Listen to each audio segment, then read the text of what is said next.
All right, one more question. I want to respond to this. So look, for 4 years in the United States of America, we had a president who stood up at press conferences and talked tough about Vladimir Putin, and then Putin invaded Ukraine and destroyed a significant chunk of the country.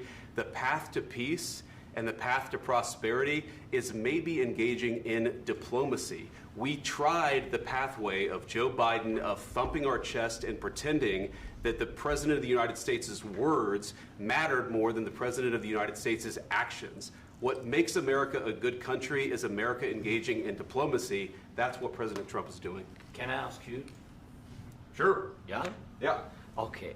So he occupied our parts, big parts of Ukraine, part of East and Crimea. So he occupied it on 2014.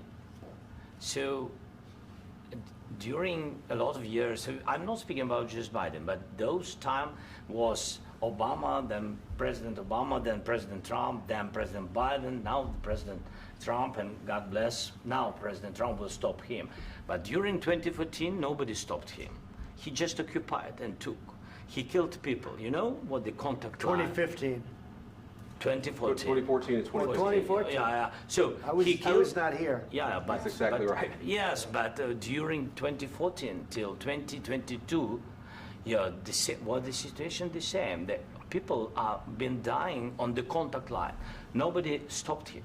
You know that we had conversations with him, a lot of conversation, my bilateral conversation, and we signed with him, me, like a new president.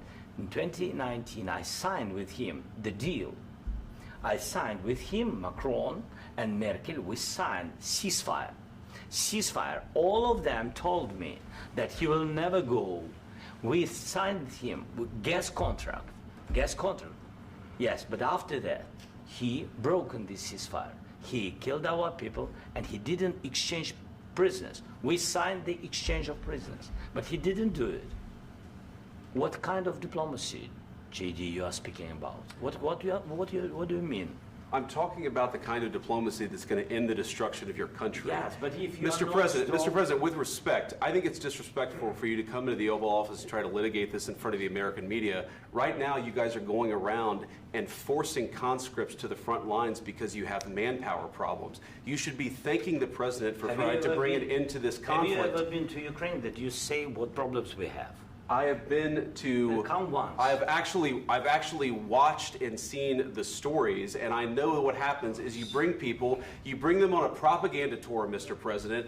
Do you disagree that you've had problems bringing people into your military? And do you think that it's respectful to come to the Oval Office of the United States of America and attack the administration that is trying to prevent the destruction of your country? A lot of questions. Let's start from the beginning. Sure. First of all, during the war, everybody has problems, even you, but you have nice ocean and don't feel now, but you will feel it in the future. God bless. You don't know that. God bless. You God bless. You will not have a war. Don't tell us what we're going to feel. We're trying to solve a problem. Don't tell us what we're going to feel. I'm not telling you. Because you're in no position to dictate that. That's Remember exactly what this. you're doing. You're in no position to dictate what we're going to feel. We're going to feel very good. You will feel influence. We're going to feel very good and very strong. You will feel influence. You're right now not in a very good position. You've allowed yourself to be in a very bad position, and he happens to be right about it. From the very beginning of the war. You're not in a good position. You don't have the cards. cards right now. With us, you start having not cards. Playing cards. Right now, you don't. You're playing cards. Mr. President. You're playing cards. Serious. You're gambling with the lives of war. millions of people. You're gambling with World War III. You're gambling with World War III. And what you're doing is very disrespectful to the country, this country. That's back to you. Far more than a lot of people said they should have. Have you said thank you once? This a lot entire of meeting? times. No, in this Even entire today. meeting, have you said thank Even you? today. You went to Pennsylvania and campaigned for the opposition in October. Offer some words of appreciation for the United States of America and the president who's trying to save your country.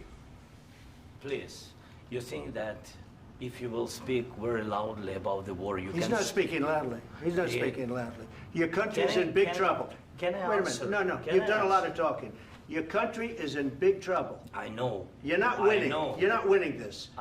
You have a damn good chance of coming out okay because of us. Mr. President, We are staying in our country, staying strong from the very beginning of the war. We've been alone, and we are thankful. I said thanks You haven't in been this alone. cabinet, You and haven't not been only alone. in this cabinet. We gave you, through I this said thank stupid you. president, $350 billion. You voted we gave for you your military president. equipment, You and you voted men for are your brave, president. but they had to use our military. What about Vance? If you didn't have You our invited military me- equipment, you invited if me you to didn't speak- have our military equipment, this war would have been over in 2 weeks. In 3 okay? days, I heard it from Putin. In 3 days, this is something Maybe new. less. In 2 weeks, of course, yes. It's going to be a very hard thing to do business like this. I Again, tell you. just say thank you. I said a lot of times that there, thank you accept to that- American people. Accept that there are disagreements, and let's go litigate those disagreements rather than trying to fight it out in the American media when you're wrong. We know that you're wrong. But you see, I think it's good for the American people to see what's going on. I understand, sir. I think it's I very understand. important. That's why I kept this going so long. You have to be thankful. You I'm- don't have the I'm cards. thankful. You're buried there. Your people are dying. tell you You're again, running I low know. on soldiers. Don't- Listen, don't please, you're running Mr. low on President. soldiers. It would be a damn good thing. Mr. And then President. then you tell us, I don't want a ceasefire. I don't want a ceasefire. I want to go and I want this.